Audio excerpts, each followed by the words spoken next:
Welcome back to CLE Weekend. So dental disease, do you know it affects nearly 80% of adult dogs and 70% of cats in their lifetime? Now, February being Pet Dental Health Month, we thought this is the perfect time to talk about dental hygiene for our furry friends. I'm joined now by veterinarian for Wellness Whimsies, Dr. Danielle Purnell.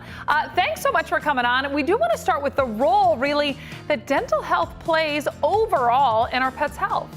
Yeah, absolutely. So we may think about dental health as keeping that breath nice and fresh when we have those doggy kisses, but also their pearly whites nice and white. But it's so much more than that. You know, when we think about our teeth, that's fundamental for breaking up their nutrition, making sure that they can chew and get all the nutrients from their food. But the big thing here is that when we let dental disease progress unchecked, that's when it can cause really big health issues for our pets. You know, you think about that inflamed gums, those plaque and tartar buildups, that can cause wobbly teeth, a lot of pain. If you've ever had a toothache, you know that's something we don't want for our pets.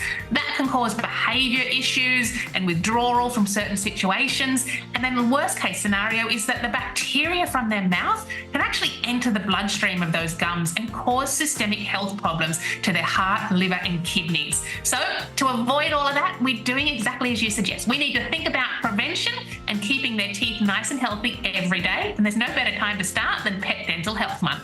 Yeah, it is so true because I am naive. You know, I do have a dog at home, but I do think, yep, dental hygiene, like you said, white teeth, a fresh breath, but it does go so much deeper than that. So any tips then for pet parents like me to kind of really get into a good daily dental routine for our cats or even our dogs? Yeah, so the first one is if you're not doing anything today, don't fret. It's never too late to start. And of course, this month makes the perfect month to start. The second tip I have is it's all about consistency. You know, you don't want to be brushing your dog's teeth just once on a Sunday and maybe on a Tuesday. Just like you and I, we need to look after our dog or cat's teeth every single day. So it needs to be a daily routine.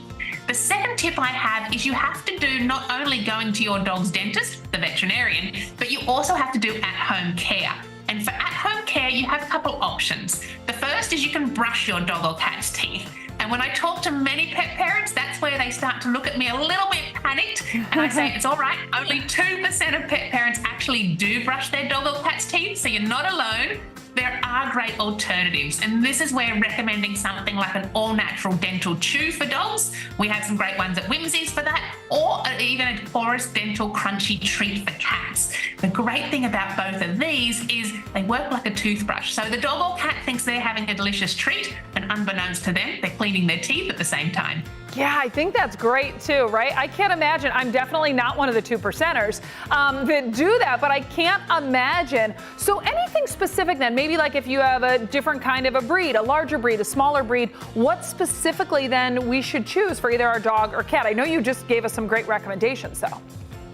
Yeah, absolutely. You know, at Whimsies, we have the dental chews for dogs. And of course, a Chihuahua's jaw is very different to a Great Dane's. So these will come in all different sizes, from those teeny tinies right up to those big sizes, but they'll also come in different shapes. You know, I know that some dogs have really strong jaws, and even if I say something's long lasting, that pet parent will laugh at me and say, no, nothing's long lasting. That's when I encourage pet parents to try the different shapes of Whimsies. You know, we have hedgehogs, we have alligators. They're a bit harder to chew, and they'll last longer. And the other good thing is that all our chews last longer than leading competitors. So the longer cleaning equals a longer chewing time. So that's a win-win.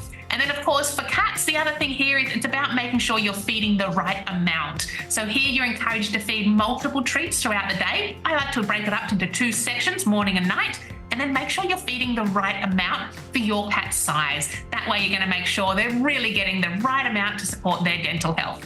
Dr. Purnell, where can we get more information?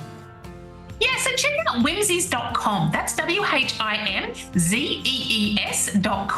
That's where you can see all the products, discover the delicious flavors that are available for cats, and as I mentioned, those great shapes for dogs. The other thing there is we've got loads of information. If you want to know more about how to look after your dog or cat's dental health, it's all there on the blogs, and you can find out all the information and then the products at your local pet specialty store.